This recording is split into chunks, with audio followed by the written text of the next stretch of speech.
நாட்டில் நல்லவங்க ஒருத்தர் 2 பேர் இருக்கிறதுனால தாங்க மழையே பெய்யுது அப்படின்னு சொல்றது உண்டு. நல்லார் ஒருவர் உளரேல் அவர் பொருட்டு எல்லாருக்கும் பெய்யும் மழை. சில சமயம் ரொம்ப பேர் திடீர்னு நல்லவங்களா ஆயிடுவாங்க போல இருக்கு. அதனால தான் விடாம பேய் மழையா கொட்டி தீர்த்துடுது. எல்லாரும் நல்லவங்களாயிட்டா உலகமே தாங்காது போல இருக்க. அப்பப்போ ஒருத்தர் 2 பேர் நல்லவங்களாகணும். அப்பதான் சீரா மழை பெய்யும். மாசத்துக்கு 3 பேர் நல்லவங்களானா மாதம் மும்மாரி பொழியும். இதெல்லாம் வேடிக்கை பேச்சு. இப்போ இதெல்லாம் ஒரு பக்கம் இருக்கட்டும். இப்போ விஷயத்துக்கு வருவோம். ஒரு கும்பல்ல நல்லவன் யாரு அப்படிங்கிறத எப்படி கண்டுபிடிக்கிறது? இதுக்கு ஒரு வேடிக்கை கதை உண்டு. என்னுடைய நண்பர் ஒருத்தருக்கு அவங்க பாட்டியம்மா சொன்ன கதையா அது. அது என்ன கதைன்னா, ஒரு ஊர்ல ஒரு சமயம் பலமான மழை பெய்ய ஆரம்பிச்சுட்டு தான். இடி மின்னல் ரொம்ப கடுமையா இருந்திருக்குது. ஆரம்பிச்ச மழை வர வர கடுமையா ஆகிட்டு இருக்குதே தவிர நிக்கிற பாடா தெரியல. ஊர் ஜனங்கள்லாம் பார்த்தாங்க. இதுக்கு மேலேயும் வீட்டு உள்ள இருந்தா ஆபத்துங்கிறத புரிஞ்சுக்கிட்டாங்க. ஏன்னா வீடெல்லாம் இடிஞ்சி விழுந்துருமோங்கிற பயம். உடனே எல்லாரும் புறப்பட்டு ஊருக்கு பொதுவா இருந்த ஒரு மண்டபத்துல போய் தங்கிக்கிட்டாங்க. மின்னல் கடுமையா இருந்தது. இடி எந்த நேரத்திலையும் விழலாம்ங்கிற நிலைமை. எப்போ விழலாம்னு பார்த்துக்கிட்டு இருக்குது. அந்த மண்டபத்தில் இருந்த ஜனங்கள் மனசுக்குள்ள ஒரு பயம். நம்ம கூட்டத்தில் யாராவது ஒரு கெட்டவன் பாவம் பண்ணவன் இருந்தா கூட இடி இந்த மண்டபத்தில் விழுந்துரும். அது எல்லாருக்கும் ஆபத்து அப்படின்னு நினைச்சாங்க. சரி, இதுக்கு என்ன பண்ணலாம் அப்படின்னு யோசனை பண்ணாங்க. அந்த கூட்டத்தில் ஒரு பெரியவர் இருந்தார். அவர் ஒரு யோசனை சொன்னார். இதை பாருங்க, அதுக்கு ஒரு வழி இருக்கு. அதோ எதிர்த்தாப்புல கொஞ்சம் தூரத்தில் ஒரு உயரமா மரம் ஒன்று இருக்கு பாருங்க. பொதுவாக இடி சுலபமா விழறது அது மாதிரி உயரமான மரத்துல தான். நம்ம கூட்டத்தில் இருக்கிறவங்க எல்லாரும் ஒவ்வொருத்தரா போய் அந்த மரத்தை தொட்டு விட்டு திரும்பி வந்துடணும். நம்மள பாவம் பண்ணவன் யாரோ அவன் அந்த மரத்தை தொடுற சமயத்தில் இடி விழுந்துரும். அவன் மட்டும் போயிடுவான். மண்டபத்தில் இருக்கிற நாமெல்லாம் பொழைச்சிக்கலாம் அப்படின்னு ஐடியா கொடுத்தாரு அந்த பெரியவர். இது நல்ல யோசனையா பட்டது. எல்லாரும் ஒத்துக்கிட்டாங்க. ஒவ்வொருத்தரா போய் அந்த மரத்தை தொட்டு விட்டு திரும்பி வந்தாங்க. இடி எதுவும் விழல. இன்னமும் பாவம் பண்ண ஆசாமி அதை போய் தொடலை போல இருக்கு அப்படின்னு நினைச்சுக்கிட்டாங்க. ஒவ்வொருத்தரா போறாங்க. எல்லாரும் போய் தொட்டு விட்டு வந்தாச்சு. இன்னும் ஒரே ஒரு ஆசாமி தான் பாக்கி. கடைசியா இருந்த அந்த ஆள் பயந்துட்டான். இது வரைக்கும் இடி விழலைன்னா இப்ப என்ன அர்த்தம்?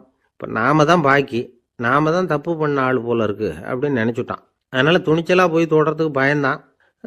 தயங்கிக்கிட்டே இருந்தான். இருந்தாலும் மற்றவங்கெல்லாம் சும்மா இருப்பாங்களா? கட்டாயப்படுத்தி கழுத்தை பிடிச்சி தள்ளாத குறையா அவனை தள்ளி விட்டாங்க. போய் தொட்டுட்டு வாடான்னு. அவன் நடுங்கிட்டே போய் அந்த மரத்தை தொட்டான். அதே வினாடி ஒரு பயங்கரமான மின்னல் இடி விழுந்துட்டுது. எங்க விழுந்தது தெரியுமா? அந்த ஆள் மேல இல்ல, மண்டபத்துல விழுந்தது. மண்டபத்துல இருந்தவங்க பூரா காலி. அந்த ஒரு ஆள் மட்டும் பொழைச்சிக்கிட்டான். இந்த ஒரு ஆளை காப்பாத்துறதுக்காக தான் இடி மண்டபத்துல விழாம இருந்திருக்குது. இதுதான் கதை. அதனால நல்லவங்க எப்படியும் தப்பிச்சுக்குவாங்க அப்படிங்கிறது ஒரு நீதி. ஒருத்தன் அப்படிதான் தெருவில் நடந்து போய்கிட்டு இருந்தான். ரொம்ப நல்லவன். எதிரில் ஒருத்தன் சைக்கிளில் வந்துகிட்டு இருந்தான். அதில் மோதி இவன் கீழே விழுந்துட்டான். சைக்கிள்காரன் உடனே இறங்கி இவனை தூக்கி விட்டான். இவன் எழுந்திரிச்சு அவனை முறைச்சி பார்த்தான். அப்படி பார்க்காதீங்க சார், நீங்கள் ரொம்ப புண்ணியம் பண்ணியிருக்கீங்க, அதுதான் இப்போ சைக்கிளில் மோதிக்கிட்டீங்க அப்படின்றான். என்ன அப்படி சொல்கிறேன் நான்? இவன் 10 நிமிஷத்துக்கு முன்னாடி நான் லாரி ஓட்டிட்டு வந்தேன், அப்போ நீங்கள் எதிரில் வந்திருந்தீங்கன்னா என்ன ஆயிருக்கும் அப்படின்னானா அவன்.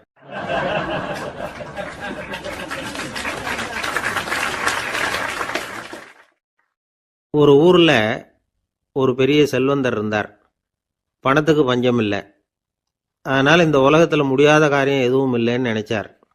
பணம் இருந்தாலும் அந்த நினப்பு தானா வந்துடும். அதனால இவரும் அப்படி நினைச்சதுல ஒன்றும் தப்பு இல்லை. அந்த ஊருக்கு குருநானக் ஒரு தடவை வந்தார். அவருக்கு இந்த செல்வந்தர் ரொம்ப பிரமாதமா ஒரு வரவேற்பு கொடுத்தார்.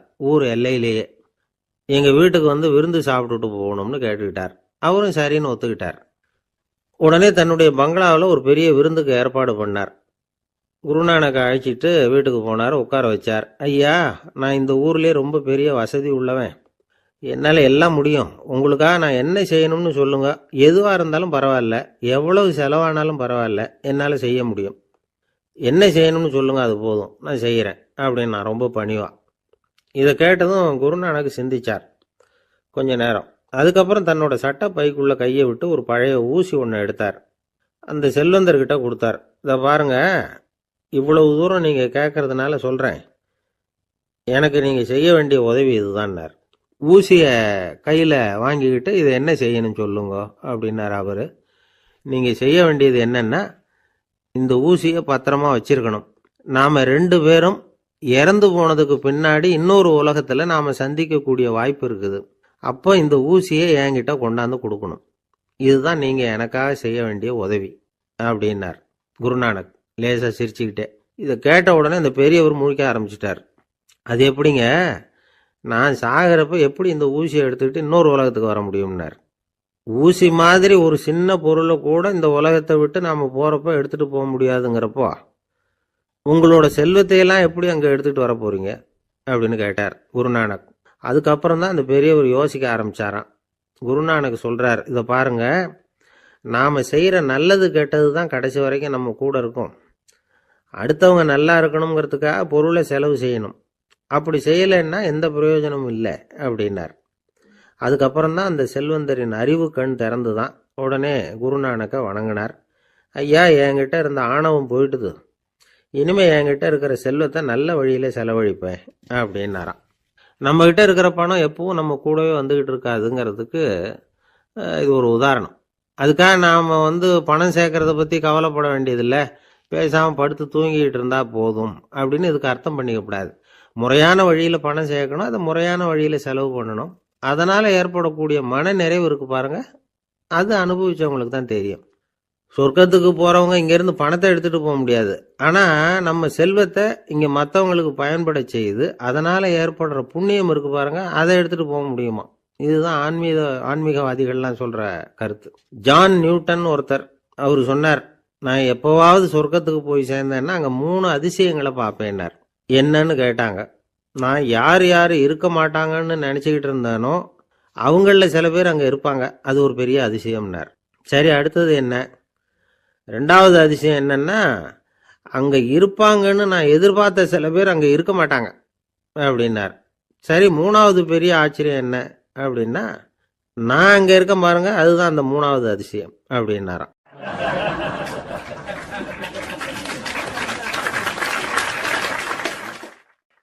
தானத்தில் சிறந்தது எது அப்படின்னு ஒரு கேள்வியை கேட்டு, தானத்தில் சிறந்தது நிதானம் அப்படின்னு அதுக்கு ஒரு பதிலும் சொல்கிறவங்க உண்டு. நிதானம் ரொம்ப அவசியம், அதுவும் இன்றைய உலகத்துக்கு ரொம்ப அவசியம். இன்றைக்கி உலகம் ரொம்ப பரபரப்பாக போய்கிட்டு இருக்குது. பொறுமையாக இருக்கணும்னு நினைக்கிறவங்களால கூட அப்படி இருக்க முடியறதில்ல. பொறுமையை சோதிக்கிறது மாதிரி பல சம்பவங்கள், அதையெல்லாம் சந்திச்சே தீர வேண்டியிருக்குது. எங்கே போனாலும் க்யூவில் நிற்க வேண்டியிருக்குது, எங்கே போனாலும் காத்துக்கிட்டு இருக்க வேண்டியிருக்கு. ஆஃபீஸ்லேயோ வீட்லேயோ கூட நீங்கள் நிதானமாக பொறுமையாக நடந்துக்க தெரியலன்னா உங்களுக்கு சிடுமூஞ்சி, முசுடு இப்படிலாம் பேர் வச்சுருவாங்க. அது உங்களுக்கு தேவையா? சரி, வாழ்க்கையில் பொறுமைசாலின்னு பேர் வாங்கிறதுக்கு என்ன வழி? முதல் பாயிண்ட், நீங்கள் நினைக்கிறது, எதிர்பார்க்கறது, செய்யறது எல்லாமே 100% கரெக்டாக நடக்கணும்னு ஆசைப்படக்கூடாது. எதுவாக இருந்தாலும் அதில் ஓரளவுக்கு தவறு நடக்கலாம் அப்படிங்கிறத எதிர்பார்த்தே இருக்கணும்.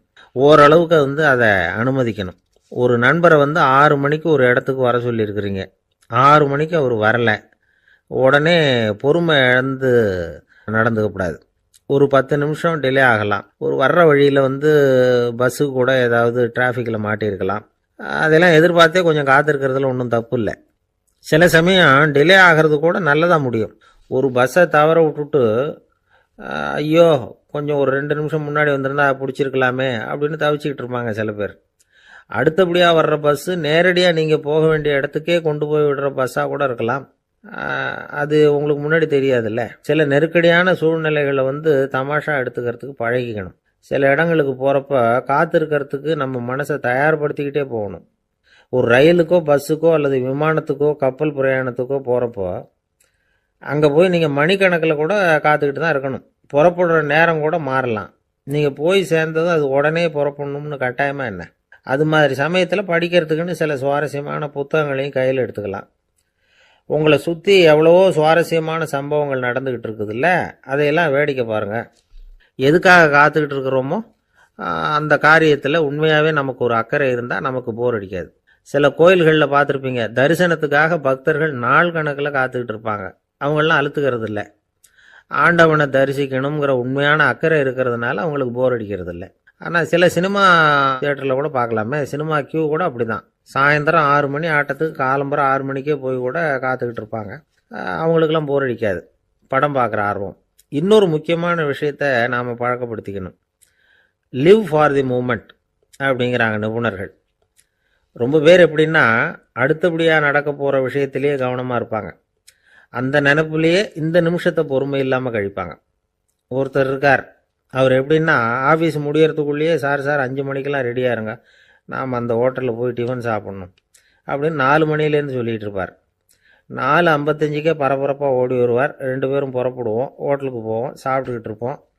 அப்படி சாப்பிட்டுட்டு இருக்கிறப்ப சார் சாப்பிட்டு முடித்ததும் நேராக ஒரு ஜவுளி கடைக்கு போகிறோம் அப்படிம்பார். பரபரக்க சாப்பிட்டு முடிப்பார், புறப்படுவார். ஜவுளி கடையில் அவசரமாக சீக்கிரம் பில் போடுங்க சார், சினிமாவுக்கு நேரம் ஆகிடும்பார். சினிமா தியேட்டரில் உட்காந்து அடுத்தபடியாக எங்கே டின்னர் சாப்பிட்றதுன்னு யோசனை பண்ணிகிட்டு இருப்பார். ராத்திரி படுக்கையில் விழுந்ததுக்கு அப்புறமும் நாளைக்கு காலையில் எழுந்திரிச்சதும் அதை பண்ணணும் இதை பண்ணணும்னு திட்டம் போட்டுக்கிட்டே இருப்பார். அதாவது எப்பவும் அடுத்த நிமிஷம், அடுத்த நாள், அடுத்த வாரம், அடுத்த வருஷம், இதுதான் அவங்க சிந்தனை. இந்த நிமிஷம் என்ஜாய்மெண்ட்டை அவங்க இழந்துடுறாங்களாம். அதனால தான் வாழ்நாள் பூரா பொறுமையின்மை, அவஸ்தை, அல்லல். அதனால் நாம் எல்லாரும் வாழ்க்கையில் நிதானமாக இருக்கிறதுக்கு கற்றுக்கணுமா. அதுக்காக இந்த நிதானத்துக்கு வேறு விதமான அர்த்தம் பண்ணிக்கக்கூடாது. ஒருத்தர் அப்படித்தான் ஒரு தடவை அவருடைய குதிரை காணாமல் போயிட்டு தான். அதுக்காக அவர் கவலைப்படலை, நிம்மதியாக இருந்தார், சந்தோஷமாக இருந்தார். என்ன சார் இது, உங்கள் குதிரை திருட்டு போயிட்டுதுங்கிறீங்க, நீங்கள் கவலைப்படாமல் இருக்கிறீங்களே அப்படின்னு கேட்டாங்களாம். அதுக்கு அவர் சொல்லியிருக்கார், நல்ல வேலை சார், கட்டியிருந்த குதிரை காணாமல் போயிருக்குது. நான் அது மேலே உட்காந்துருக்கிற சமயம் அது காணாமல் போயிருந்ததுன்னா, திருட்டு போயிருந்ததுன்னா நானும் சேர்ந்துல காணாமல் போயிருப்பேன் அப்படின்னாராம். எவ்வளவு நிதானமான ஆள் பாருங்க.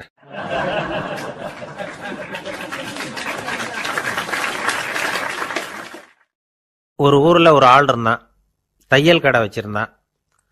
அவங்கிட்ட ஒருத்தன் ஒரு சட்டை துணி எடுத்து கொடுத்து தைக்க சொல்லியிருந்தான். வர்ற சனிக்கிழமை வா, வந்து வாங்கிட்டு போ அப்படின்னு அவன் சொல்லியிருந்தான். அதே மாதிரி இவன் வந்தான். அவன் தச்சு வச்சிருந்த சட்டையை கொடுத்தான். இவன் வாங்கி அங்கேயே போட்டு பார்த்தான். கை நீளம் ஒன்றுக்கு ஒன்று வித்தியாசமாக இருந்தது. வலது கை இடது பக்கத்தை விட நீளம் குறைச்சலாக இருந்தது. அவன் முணுமுணுக்க ஆரம்பிச்சுட்டான், என்ன இது இப்படி தைச்சுட்டியேன்னு. இதுக்கு அவன் சொன்னான், ஐயையோ இதுக்காகவா சங்கடப்படுறீங்க, வலது கையை மட்டும் கொஞ்சம் உள்ளே இழுத்தாப்புல வச்சுக்கிட்டிங்கன்னா சரியாக போகுது. மற்றபடி அந்த சட்டையில் உள்ள கலை அம்சத்தை கவனிங்க, எவ்வளோ அற்புதமாக தைச்சிருக்கேன் பாருங்கள். ஒரு சின்ன குறைய இப்படிலாம் பொருட்படுத்த வேண்டியதில்லை. நான் சொன்னது மாதிரி கையை கொஞ்சம் உள்ளே இழுத்தது மாதிரி வச்சுக்கிட்டு நடந்து போங்க, ஜோராக இருக்கும் அப்படின்னா. அவனும் யோசித்து பார்த்தான். சரியான யோசனையாக தான் தோணுச்சு. கொஞ்சம் முயற்சி பண்ணி வலது கையை கொஞ்சம் உள்ளே இழுத்து சட்டை சரியாக இருக்கிறது மாதிரி பண்ணிக்கிட்டான். இப்போ மறுபடியும் ஒரு பிரச்சனை. வலது கையை உள்ளே இழுத்த மாதிரி அப்படியே வச்சுக்கிட்டதும் முதுகு பக்கம் கொஞ்சம் துணி தளர்த்தியாக தொங்குறது மாதிரி தெரிஞ்சுது. என்ன இது, முதுகு பக்கம் துணி குவிஞ்சுட்டுதே, தொங்குதே அப்படின்னா மறுபடியும், அடடா இதுக்காகவா கவலைப்படுறீங்க, உடம்ப அதுக்கு தகுந்த மாதிரி கொஞ்சம் வளைச்சிக்கிட்டா சரியாக போடுது. இதுக்காக அந்த அழகான தையலை பிரித்து அதில் உள்ள கலை அம்சத்தை கெடுக்கிறதுக்கு என் மனசு இடம் தரல. எவ்வளவுக்கு தளர்த்தியாக இருக்கோ அவ்வளவுக்கு கொஞ்சம் உடம்ப வளைச்சி அப்படி குனிஞ்சது மாதிரி போங்க போதும் அப்படின்னா. அதுவும் நல்ல யோசனையாக தான் பட்டுது இவனுக்கு. சரின்னு சொல்லிவிட்டு புறப்பட்டான். தெருவில் இறங்கினான்.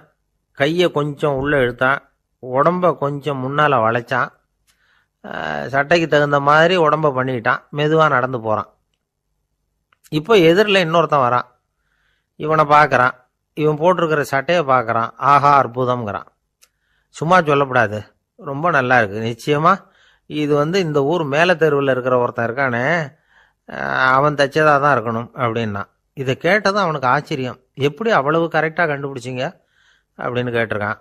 இதுக்கு அந்த வழிபோக்கன்னு சொன்னானான், அவன் ரொம்ப கெட்டிக்காரன், உங்களை மாதிரி உடம்பும் கையும் வளைஞ்சு போன ஒரு ஆசாமிக்கு அவனை தவிர வேற யாராலேயும் இவ்வளவு பொருத்தமான ஒரு சட்டையை தைக்க முடியாது அப்படின்னானா. பாருங்க, அவனுக்காக இவன் அனுசரிக்க போய் இவனோட நிலைமை எப்படி ஆயிட்டுது பாருங்க. இதே மாதிரி தான் சில சடங்குகளும் சம்பிரதாயங்களும் நம்மளை கோமாளி ஆக்கி விட்டுரும். எதுவாக இருந்தாலும் அதில் அறிவுபூர்வமான அணுகுமுறை அவசியம். ஒரு நர்ஸ் அவசரமாக ஓடி டாக்டர்கிட்ட சொல்லிச்சான், டாக்டர் ஒரு தப்பு நடந்து போச்சு, 10ஆம் நம்பர் பெட்டில் இருக்கிற பேஷண்ட்டுக்கு காலில் ஆப்ரேஷன் பண்ணுறதுக்கு பதிலாக கையில் ஆப்ரேஷன் பண்ணி விட்டீங்க. கை ஆப்ரேஷன் பண்ணிக்க வேண்டிய ஆள் 7ஆம் நம்பர் பெட்டில் இருக்கார் அப்படின்னு தான். அதுக்கு இவர் பதட்டப்படாமல் சொன்னாராம், பரவாயில்ல இவரை தூக்கி 7ஆம் நம்பர் பெட்டில் போட்டுரு அப்படின்னாராம்.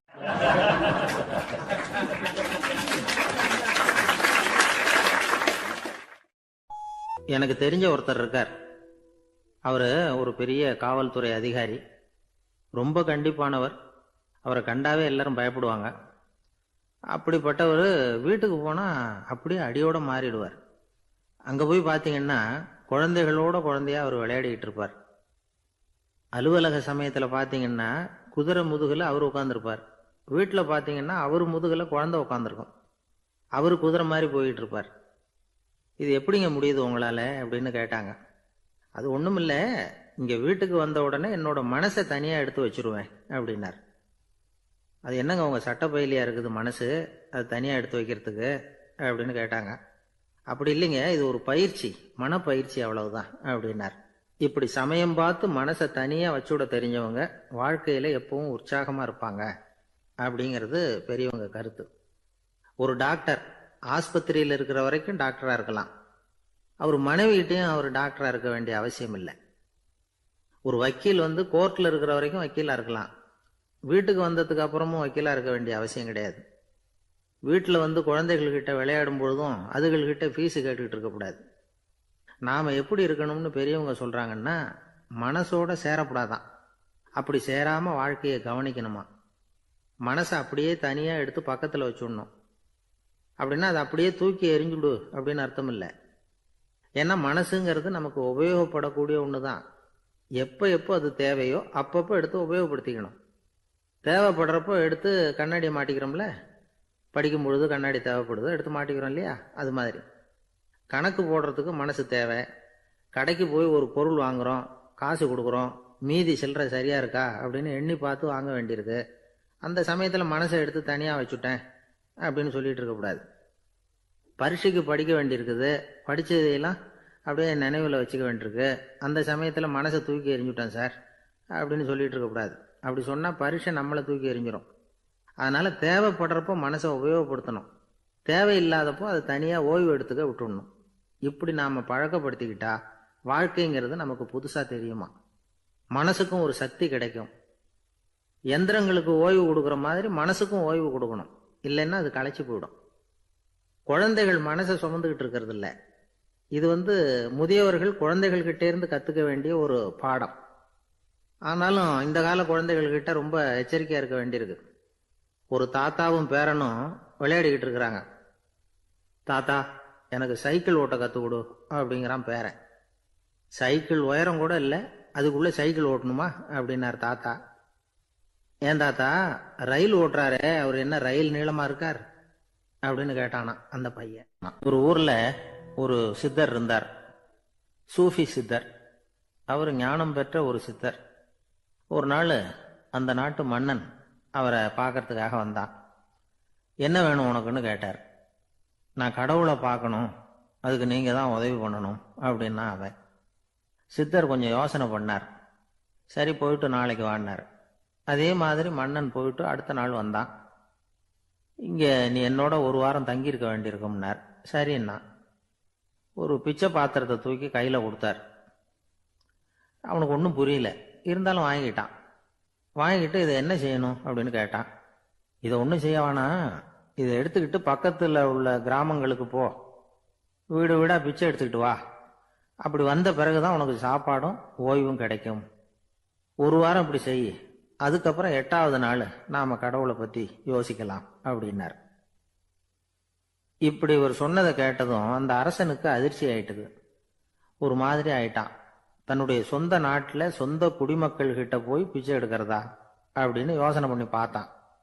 அதுக்கப்புறம் மெதுவா அவன் அந்த சித்தரை பார்த்தான்.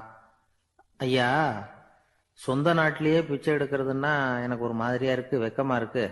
நான் வேணும்னா வெளி தேசத்துல எங்கேயாவது போய் பிச்சை எடுக்கவா அப்படின்னு கேட்டான்.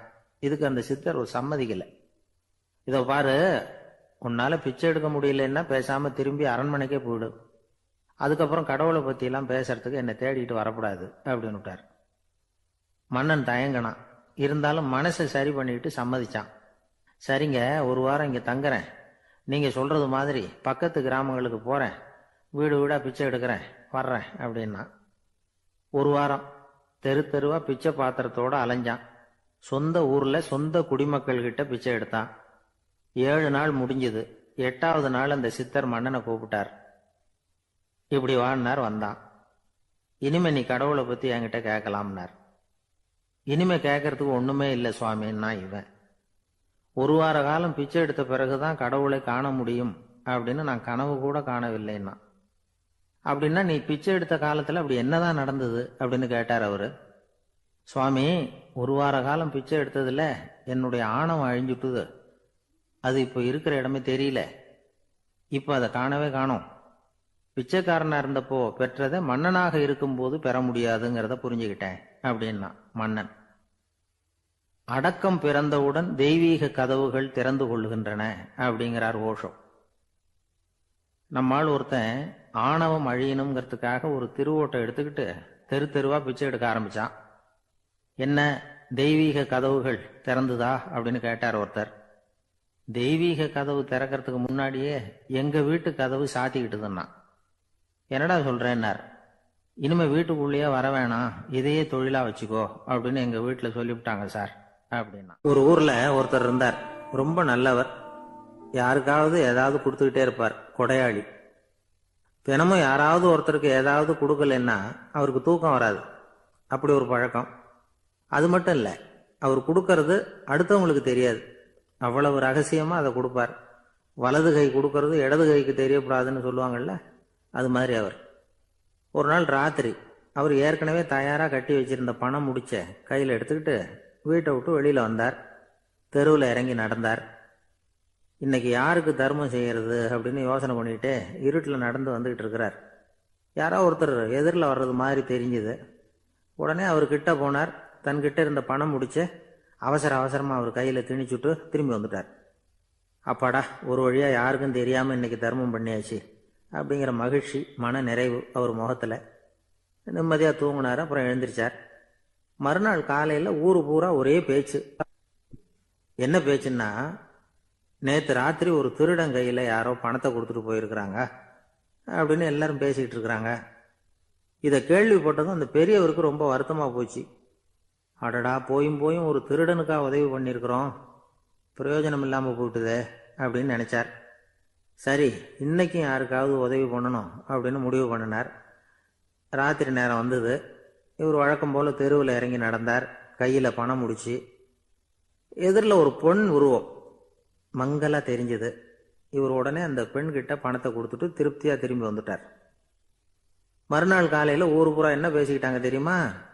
நேற்று ராத்திரி நெறி தவறி நடக்கிற ஒரு பெண்ணின் கையில யாரோ வச்சுட்டு போயிருக்கிறாங்க அப்படின்னு எல்லாரும் பேசிக்கிறாங்க. அடடா, இன்னைக்கும் தவறுதலா நடந்து போச்சு அப்படின்னு ஒரு வருத்தப்பட்டார். இருக்கட்டும், இன்னைக்கும் ஏதாவது தர்மம் பண்ணுவோம் அப்படின்னு நினைச்சுக்கிட்டாரு. 3வது நாள் ராத்திரியும் புறப்பட்டார். இப்பவும் எதிரில் ஒருத்தர் வந்தார். இவர் பணத்தை கொடுத்தார், திரும்பி வந்துட்டார். மறுநாள் மக்கள் என்ன பேசிக்கிட்டாங்கன்னா, நேற்று ராத்திரி ஒரு செல்வந்தர் கையில யாரோ பணத்தை கொடுத்துட்டு போயிருக்கிறாங்க அப்படின்னு பேசிக்கிட்டாங்களாம். அவருக்கு ரொம்ப வருத்தமா போயிட்டுது. என்ன இது, தினம் இப்படி ஆகிக்கிட்டு இருக்குதே அப்படின்னு நினைச்சுக்கிட்டே படுத்து தூங்கினார். அன்னைக்கு ராத்திரி ஒரு கனவு. அந்த கனவுல இறைவன் வந்து சொன்னாராம், இதோ பாருப்பா, நீ கொடுத்த தர்மம் வீணா போயிடல. உன்கிட்ட பணம் வாங்கின அந்த திருடன் திருந்திட்டான், அந்த பொண்ணும் திருந்திட்டா, அந்த செல்வந்தனும் கொடையாளி ஆயிட்டான், எல்லாருக்கும் உதவி பண்ண ஆரம்பிச்சுட்டான் அப்படின்னு சொன்னாராம். இந்த கதையை சொன்னவர் யாருன்னா நபிகள் நாயகம். இதுல உள்ள கருத்து என்னன்னா, நல்ல மனசோட தர்மம் பண்ணுனா அது வீணா போறதில்லை. இன்னொரு கருத்து, தர்மம் வந்து தன்னை மட்டுமல்ல அடுத்தவங்களையும் தீமையிலிருந்து காப்பாற்றும். இதுதான் நாம புரிஞ்சுக்க வேண்டியது. இந்த காலத்திலேயும் இது மாதிரி சில சம்பவங்கள் நடக்கிறது உண்டு. ஒரு பெரியவர் இருட்டில் நடந்து வந்துகிட்டு இருந்தாரு. எதிரில் வந்த ஒருத்தன் வலு கட்டாயமா அவர் கையை பிடிச்சி ஒரு பண முடிப்பை கொடுத்து வச்சுக்க சொல்லிவிட்டு விலகி போயிட்டான். பெரியவருக்கு ஆச்சரியம். இந்த காலத்திலயும் இப்படி வலது கை கொடுக்கறது இடது கைக்கு தெரியக்கூடாதுன்னு நினைக்கிற கொடையாளிகள் உண்டு போல இருக்கு அப்படின்னு யோசனை பண்ணிக்கிட்டே நடந்தார். கொஞ்ச தூரம் போயிருப்பாரு. அதுக்குள்ள அதே ஆள் திரும்பி வந்தான். கொடுத்த பண முடிப்பை திருப்பி கொடுங்க அப்படின்னு கேட்டு வாங்கிட்டான். இவருக்கு ஒன்றும் புரியல. ஏன் இப்படி பண்றேன்னார். அது ஒன்றும் இல்லைங்க, கொஞ்ச நேரம் இதை உங்ககிட்ட கொடுத்து வச்சிருந்தேன், அவ்வளவுதான் அப்படின்னா. ஏன்னு கேட்டார். என்னை பின்னாடி போலீஸ் தேடிக்கிட்டு வந்துகிட்டு இருக்குது, அதுதான் அப்படி பண்ணேன். இப்போ போயிட்டு இனிமே ஒன்றும் பயமில்லை அப்படின்னு சொல்லிவிட்டு அவன் பாட்டுக்கு நடந்து போறான். ஜெருசலேம், அங்க உள்ள ஒரு தேவாலயம். அதுல உள்ள பலிபீடத்தின் முன்னாடி ஒரு பெட்டி உண்டு. அது காணிக்கை பெட்டி. ஆலயத்துக்கு வர்றவங்க பிரார்த்தனை பண்ணிவிட்டு திரும்பி போற சமயத்துல அந்த பெட்டியில காணிக்கை போடுவாங்க. அவங்களால எவ்வளவு முடியுமோ அவ்வளவு போடுறது வழக்கம். அவங்கவுங்க வசதிக்கு தகுந்த மாதிரி போடுவாங்க. வசதி உள்ளவங்களா இருந்தாலும் சரி, வசதியே இல்லாத வறியவர்களா இருந்தாலும் சரி, ஆலய காணிக்கை பெட்டியில காசு போடுறது அவங்களுக்கு ரொம்ப பெருமையான ஒரு செயல். ஒரு சமயம் இயேசு தம்முடைய சீடர்களோடு அந்த ஆலயத்துக்கு வர்றார். அங்க உட்காந்து ரொம்ப நேரம் வழிபாடு பண்ணிட்டு இருக்கிறார். சீடர்களும் அந்த ஜபத்துல கலந்துக்கிட்டாங்க. வழிபாடு முடிஞ்சுது. இயேசு உட்கார்ந்துருக்கிறார். காணிக்கை பெட்டியில காசு போடுறவங்கள கவனிக்கிறார். சீடர்களும் அதையே கவனிச்சுக்கிட்டு இருக்கிறாங்க. ரொம்ப பேர் வரிசையா வந்தாங்க. அவங்களால முடிஞ்ச அளவுக்கு காசு போட்டுட்டு அவங்க பாட்டுக்கு போய்கிட்டு இருக்கிறாங்க. வசதியானவங்க நிறைய பேர் வந்தாங்க. அதுக்கு மத்தியில வயசான ஒரு அம்மா, அவங்களும் வந்து காசு போட்டுட்டு போறாங்க. இப்போ இயேசு தன்னுடைய சீடர்கள் பக்கம் திரும்பினார். ஒரு கேள்வி கேட்டார். இப்போ இந்த காணிக்கை பெட்டியில நிறைய பேர் வந்து காசு போட்டுட்டு போறத நீங்க கவனிச்சிங்க. இன்னைக்கு இந்த காணிக்கை பெட்டியில ரொம்பவும் அதிகமா காசு போட்டது யார் அப்படின்னு கேட்டார். முதல்ல வந்தார ஒரு பெரிய மனுஷன், அவர் தான் அதிகமா போட்டார் அப்படின்னாரு ஒருத்தர். மூணாவதா வந்தவர் தான் அதிகமா போட்டார், நான் கவனிச்சேன் அப்படின்னாரு இன்னொருத்தர். இப்படி ஆளுக்கு ஒரு விதமா சொல்றாங்க. கடைசியா இயேசு சொன்னாராம், இன்றைக்கு அந்த பெட்டியில அதிகமா காசு போட்டவங்க அந்த வயசான அம்மா தான் அப்படின்னாராம். சீடர்களுக்கு ஒன்றும் புரியல. அந்த அம்மா ரொம்ப ஏழையாச்சே, அவங்க எப்படி அதிகமா காணிக்கை செலுத்த முடியும் அப்படிங்கிறது அவங்க சந்தேகம். இயேசு விளக்குனார். நிறைய பேர் வந்தாங்க, நிறையவே காசுகள் போட்டாங்க, அது உண்மைதான். ஆனாலும் அந்த அம்மா என்ன பண்ணாங்க கவனிச்சிங்களா? வந்தாங்க, தன்னுடைய காசு பைய திறந்தாங்க, அப்படியே கொட்டுனாங்க. அதுல இருந்தது ரெண்டு காசுகள் தான். அந்த 2 காசும் காணிக்கை பெட்டியில விழுந்துட்டுது. மற்றவங்கெல்லாம் தங்கள்கிட்ட இருந்த செல்வத்தின் ஒரு சிறு பகுதியை எடுத்து பெட்டியில போட்டாங்க. ஆனா இந்த அம்மா தன்கிட்ட என்ன இருந்ததோ அதை அப்படியே போட்டுட்டாங்க. தன்னுடைய பிழைப்புக்காக வச்சிருந்த அவ்வளவையும் இழக்கிறதுக்கு தயாராயிட்டாங்க. அவ்வளவு தாராள மனசு அவங்களுக்கு. அதனால அவங்க செலுத்தின காணிக்கை தான் அளவுல அதிகம் அப்படின்னார். விலை மதிப்பில்லாத முத்து புதையல் ஒருத்தனுக்கு கிடைக்க போகுதுன்னு வச்சுக்கோங்க. அதன் மதிப்பை உணர்ந்தவன் என்ன பண்ணுவான்? அதை அடையறதுக்காக தன்கிட்ட இருக்கிற எதையும் கொடுக்கறதுக்கு தயாரா இருப்பான் இல்லையா? அது மாதிரிதான் இதுவும் அப்படின்னார். உலக மதிப்பீடுகளை துரும்பா தூசியா மதிச்சு அதையெல்லாம் உதறி விடுகிறவன் இறையருள் அப்படிங்கிற இணையில்லாத செல்வத்தை பெறுகிறான் அப்படிங்கிறது இதுல உள்ள கருத்து. இறைவனுக்காக இழப்பதுன்னா துன்பப்படுகிறவர்களுக்காக, ஏழைகளுக்காக, ஏதுமற்றவர்களுக்காக இழப்பது அப்படின்னு அர்த்தம். உங்கள் அயலானுக்கு நீங்கள் என்ன உதவி செய்தாலும் அதை எனக்கே செய்கிறீர்கள் அப்படின்னு இயேசு சொல்லியிருக்கிறார். அடுத்தவங்களுக்கு உதவணுங்கிற குணம் இன்னைக்கு ரொம்ப குறைஞ்சு போச்சு. ஒருத்தன் வாழைப்பழத்தோல் வழுக்கி கீழே விழுந்துட்டான். பக்கத்தில் இருந்த நண்பன் உடனே இவனை தூக்கிக்கிட்டு போய் ஆஸ்பத்திரியில் சேர்த்துட்டான். அதுக்கப்புறம் சொன்னான், நீ அந்த வாழைப்பழத்தோல்ல காலை வைக்க போறத முன்னாடியே நான் கவனிச்சுட்டேன் அப்படின்னானா. அப்படின்னா அப்பவே நீ எனக்கு உதவி செஞ்சிருக்கலாமே அப்படின்னானா அவன். நான் டாக்டருக்கு உதவலாம்னு நினைச்சுட்டேன் அப்படின்னா இவன். ஒரு ஊர்ல ஒரு மன்னர் இருந்தார். ஒரு நாள் அவருடைய அரசவைக்கு ஒரு ஓவியன் வந்தான். அவன் சீனா தேசத்திலிருந்து வந்தவன், தாவோ சிந்தனையாளன். அவன் அங்க வந்து மன்னர் முன்னாடி நிக்கிறான். யாரும் செய்ய முடியாத ஒரு காரியத்தை என்னால செய்ய முடியும்னா. இவன் இப்படி சொன்னதை கேட்டதும் ஏற்கனவே அங்க இருந்த அரசவை ஓவியன் ஒருத்தனுக்கு கோபம் வந்துட்டுது. இதோ பாரு, இப்படி எல்லாம் பேசக்கூடாது, நான் வேணும்னா உன்னுடைய சவாலை ஏத்துக்கிறேன் அப்படின்னா. நாம 2 பேரும் ஓவியம் தீட்டுவோம், அதை பார்த்துட்டு நம்ம 2 பேர்ல யாரு சிறந்த ஓவியன் அப்படிங்கிறத மன்னரே தீர்மானம் செய்யட்டும், என்ன சொல்ற அப்படின்னு கேட்டான் அவன். அவனும் சரின்னு ஒத்துக்கிட்டான். போட்டி ஆரம்பமாச்சு. அரசர் அவங்களுக்கு 2 சுவர்களை ஒதுக்கி கொடுத்தார். 6 மாச காலம் அவகாசம் கொடுத்தார். 2 ஓவியர்களும் அவங்கவங்க வேலையை ஆரம்பிச்சாங்க. இரவு பகலா வேலை செய்ய ஆரம்பிச்சுட்டாங்க. 6 மாசம் முடிஞ்சது. அரசர் வந்து பார்த்தார். முதல்ல தன்னுடைய அரசவை ஓவியர் தீட்டி இருந்த ஓவியத்தை பார்த்தார். ரொம்ப பிரமாதமா இருந்தது, பாராட்டினார். இதோ பாரு, உன்னுடைய ஓவியம் அற்புதமா இருக்கு, உயிரோட்டம் உள்ளதா இருக்குது, கலையின் உச்சமே இதுதான், இதை விட சிறந்த ஒரு ஓவியத்தை வேற யாராலையும் படைக்க முடியாது அப்படின்னார். அதுக்கப்புறம் அந்த சீன ஓவியன் கிட்ட போனார். எங்க உன்னுடைய ஓவியம்னு கேட்டார். திரைச்சீலையை விலக்கி விட்டு பாருங்கன்னா மன்னர் அந்த திரைச்சீலையை விளக்குனார். உள்ள ஓவியம் இருக்க வேண்டிய இடம் கண்ணாடி மாதிரி தெரிஞ்சுது. அவன் அந்த 6 மாச காலமா அந்த சுவரை தேய்ச்சி தேய்ச்சி கண்ணாடி மாதிரி ஆக்கி வச்சிருக்கிறான். அதுக்கு நேரா எதிர் சுவரில் அரசவை ஓவியம் தீட்டின ஓவியம் இருக்கு. அது எதிரில் இருந்த இந்த கண்ணாடியில பட்டு பிரதிபலிக்குது. மன்னர் யோசனை பண்ண ஆரம்பிச்சார். அப்புறம் அந்த சீன ஓவியனை பார்த்து கேட்டார், இதை பாரு, நீ என்னுடைய ஆளை தோற்கடிச்சுட்ட அப்படிங்கிறதுல சந்தேகம் இல்லை. ஆனாலும் எங்களை ஏமாத்தி இருக்கிற, எந்த ஓவியமும் நீ வரையிலையே அப்படின்னார். அரசே, இதுதான் உண்மையான ஓவியம், உயிருள்ள ஓவியம். இது மனோபாவங்களை பிரதிபலிக்கும், மாறுகின்ற காலங்களை அப்படியே காட்டும் அப்படின்னா அந்த சீன ஓவியன். கையால வரைகிற ஓவியங்கள்ல சலனம் இல்லை. கண்ணாடி அப்படி கிடையாது. சக்தியின் ஓட்டம் அதுல எப்பவும் இருந்துகிட்டே இருக்கும். கண்ணாடி மட்டுமே ஜீவனுள்ள ஓவியமா இருக்க முடியுங்கிறத அந்த சீன ஓவியன் தெரிஞ்சு வச்சிருந்தான். ஏன்னா அவன் ஒரு தாவோ சிந்தனையாளன். ஒவ்வொரு குழந்தையும் இந்த கண்ணாடியோட தான் பிறக்குது. ஆனா நாம என்ன செய்யறோம்னா ஓவியங்களை கண்ணாடி மீது பதிப்பிச்சு விடுறோம்.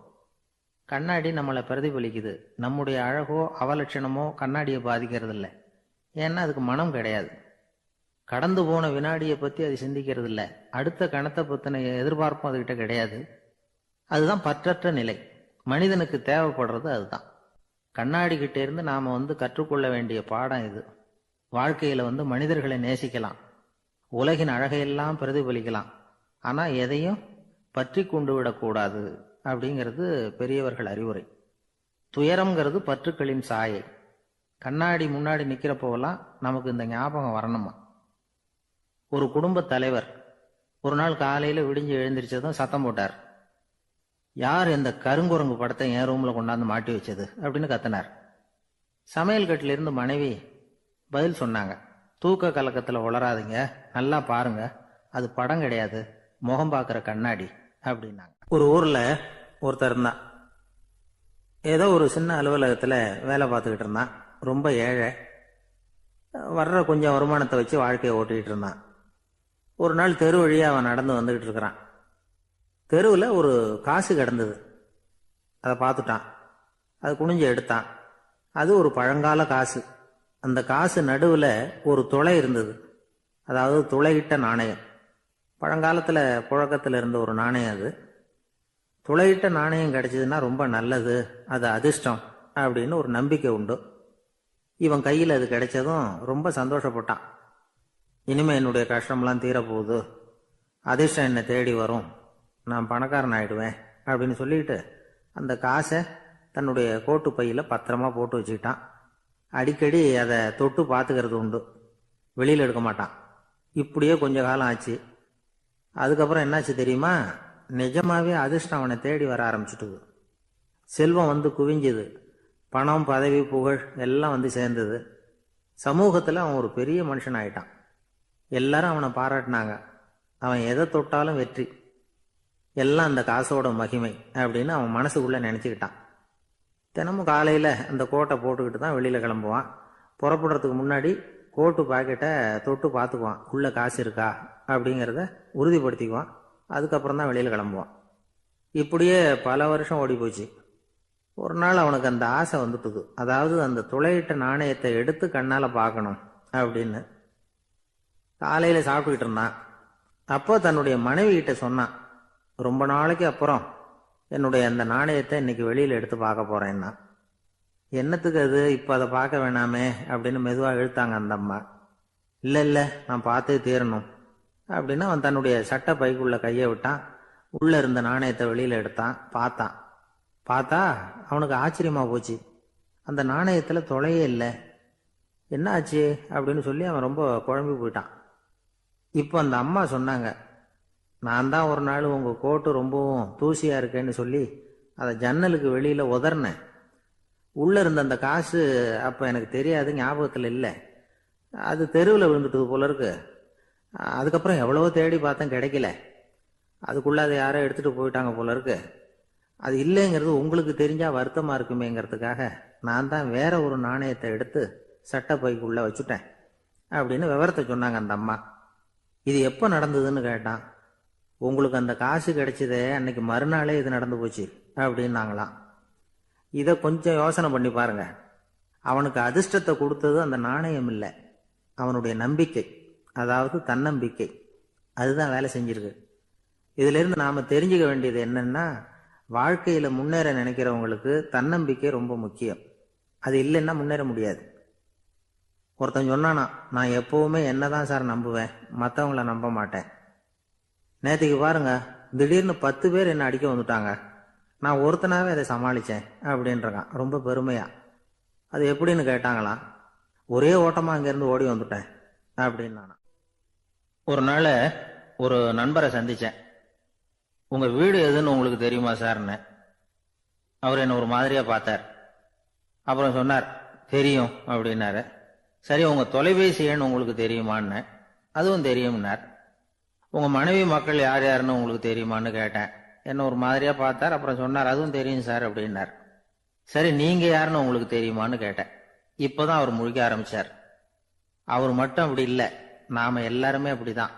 எதிரில் நிற்கிறது யாருங்கிறது தெரியும், நாம் யாருன்னு நமக்கு தெரியாது. உண்மையிலேயே நாம் யார்? இந்த கேள்விக்கான பதிலை தான் வாழ்க்கை பூரா நாம் தேடிட்டு இருக்கிறோம். புத்தர் என்ன சொல்றாரு தெரியுமா?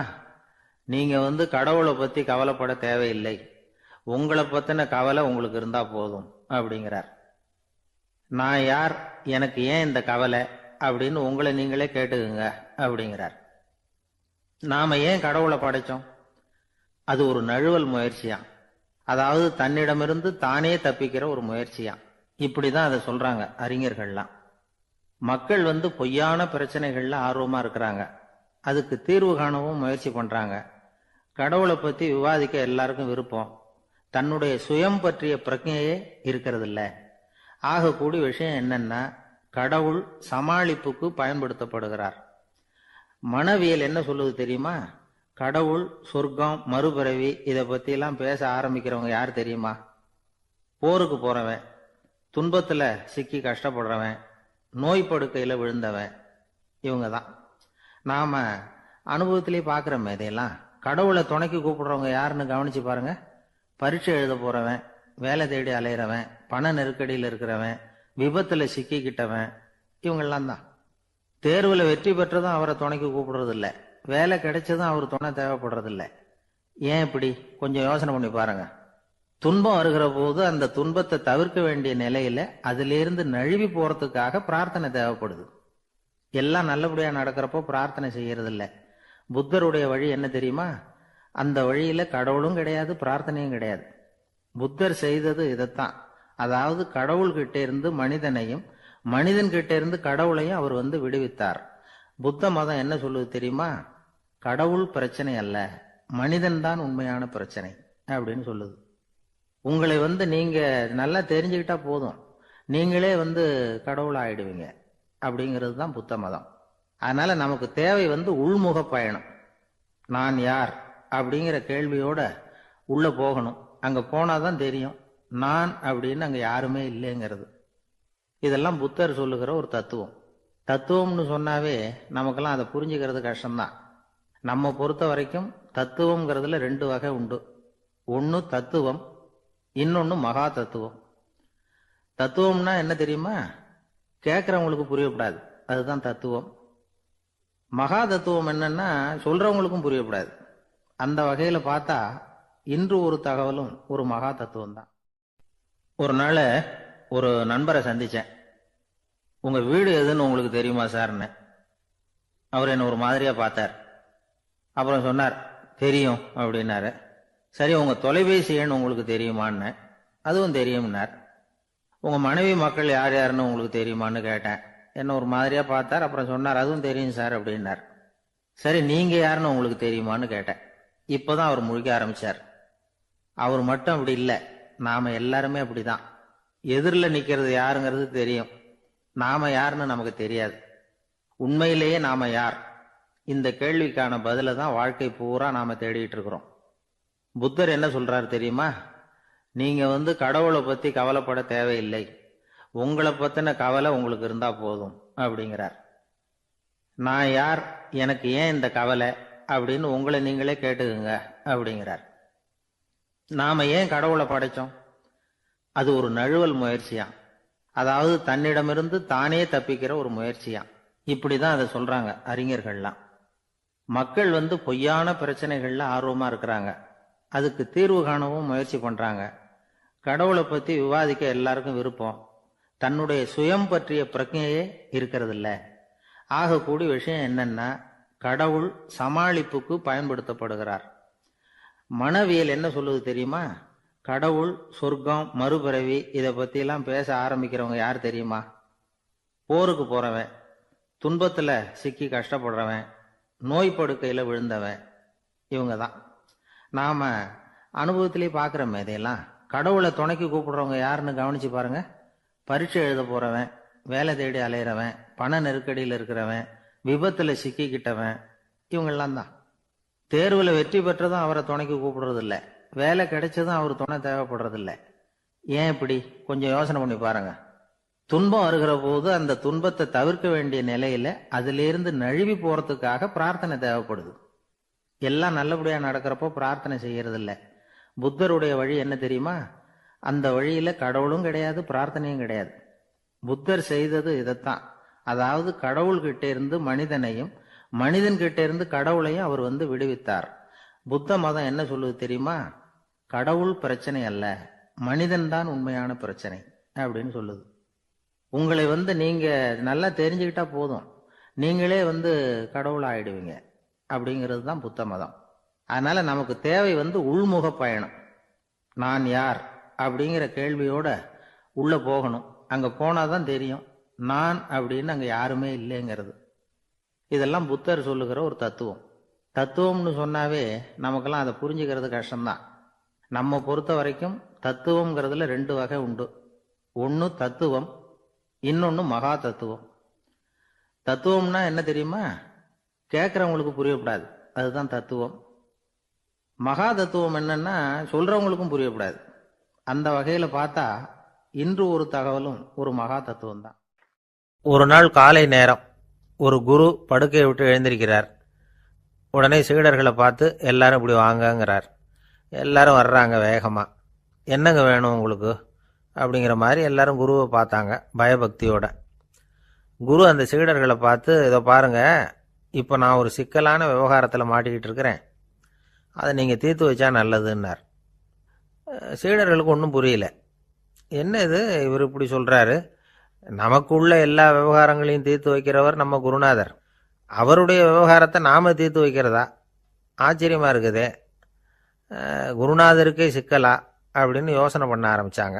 இருந்தாலும் ரொம்ப பணிவாக கேட்டாங்க, சுவாமி உங்களுக்கே சிக்கலா? இந்த உலகத்து சிக்கல்களுக்கும் சிரமங்களுக்கும் அப்பாற்பட்டவர் அல்லவா தாங்கள்? அப்படிப்பட்ட உங்களுக்கு சிக்கல்னா அது எப்படி அப்படின்னாங்க. எனக்கு ஏற்பட்டிருக்கிற சிக்கல் அவ்வளவு பெருசு, ரொம்ப பெரிய விவகாரம் அது அப்படின்னார் குரு. கொஞ்சம் விவரமாக சொல்லுங்க அப்படின்னாங்க இவங்க. இப்போ அந்த குரு விவரத்தை சொன்னார். அதாவது நேற்று ராத்திரி நான் ஒரு கனவு கண்டேன். அந்த கனவுல நான் ஒரு பட்டாம்பூச்சியாக மாறிட்டேன். அப்படி மாறி ஒவ்வொரு மலராக பறந்து போய் உட்காந்து தேன் சாப்பிட்டேன் அப்படின்னார். சீடர்கள் இதை கேட்டதும் ரொம்ப திகைச்சு போயிட்டாங்க. என்ன இது, இது ஒரு பெரிய பிரச்சனையா? ஒரு சாதாரண கனவு கண்டதுக்காகவா இந்த காலை வேளையில் நம்மளையெல்லாம் குருநாதர் இவ்வளவு அவசரமாக கூப்பிட்டுருக்கார் அப்படின்னு நினச்சாங்க. இருந்தாலும் கேட்டாங்க, இதில் என்ன சிக்கல் சுவாமி? கனவுங்கிறது எல்லாருக்கும் வரத்தானே செய்யும் அப்படின்னார் ஒரு சீடர். சீடர்களே, பிரச்சனை அது இல்லை. நான் இன்னைக்கு காலையில் கண்ணு முழிச்சு பார்த்தப்போ நான் நானாக மறுபடியும் மாறிட்டேங்கிறத தெரிஞ்சுக்கிட்டேன். இதில் சிக்கல் என்னன்னா, இப்போ அந்த பட்டாம்பூச்சி தான் நானாக ஆயிட்டதாக கனவு கண்டுகிட்டு இருக்கா அப்படிங்கிறது தான். ஒரு மனுஷன் பட்டாம்பூச்சி ஆகிறதாக கனவு காண முடியுங்கிறப்போ அந்த பட்டாம்பூச்சியும் மனுஷனாக ஆகிறதாக கனவு காண முடியும் இல்லையா? இப்போ எனக்கு யதார்த்த நிலை தெரியணும், எது நிஜம்னு தெரியணும். நேற்று ராத்திரி நான் கண்டது கனவா, அல்லது இது பட்டாம்பூச்சி கண்டுகிட்டு இருக்கிற கனவா? இதுதான் குரு கேட்ட கேள்வி. இதை கேட்டதும் சீடர்கள் ரொம்ப குழம்பி போயிட்டாங்க. சுவாமி, இதுவரைக்கும் நாங்கள் தூங்குறப்ப பார்க்கறது கனவுன்னும் மூழ்கிக்கிட்டு இருக்கிறப்ப பார்க்கறது நனவுன்னு நம்பிக்கிட்டு இருக்கிறோம். இப்போ எங்களை ரொம்ப குழப்பிட்டீங்க, இதுக்கு பதில் சொல்ல எங்களுக்கு சக்தி இல்லை அப்படின்னு சொல்லிவிட்டாங்களாம். அதுக்கப்புறம் அந்த குரு சொன்னாராம், நினைவு தான் முக்கியமான அம்சம், முடிவு கட்டம்னா பகலின் நினைவுகளை விட இரவின் கனவுகளே ரொம்ப உண்மை. ஒருத்தன் தூங்க போனால் தூங்கிக்கிட்டே இருந்தால் அவன் காணும் கனவு பொய்ங்கிறத அவன் உணர மாட்டான். ஒவ்வொரு கனவும் காணும் பொழுது அது ரொம்ப உண்மையாக தான் தெரியுது. ஒரு கனவு கூட உண்மை இல்லைன்னு கனவுல தோன்றுவதே இல்லை அப்படின்னார் குரு. அகில வாழ்வு அத்தனையும் சொற்பனம் கண்டாய் அப்படிங்கிறார் தாயுமானவர். ஆகையினால நம்ம கனவுலேருந்து நாம் என்னைக்கு முழிச்சிக்க போகிறோம் அப்படிங்கிறது தான் ஒரு முக்கியமான கேள்வி. ஒருத்தர் வந்தார், காலில் கட்டோடு வந்தார். என்னங்க காலில் கட்டுன்னு? சார், நேற்று ராத்திரி தூக்கத்தில் எங்கள் வீட்டு கூரையில் ஏணியை சாத்தி வச்சு இறங்கினப்போ வழுக்கி விழுந்து காலை உடச்சிக்கிட்டேன்னார். உங்கள் வீட்டில் தான் ஏணியே கிடையாது சார் அப்படின்னு. உண்மைதான் சார், நான் கீழே விழுந்து முழிச்சுக்கிட்டதுக்கு அப்புறம் தானே ஏணி இல்லைங்கிறது எனக்கு ஞாபகம் வந்தது அப்படின்னார்.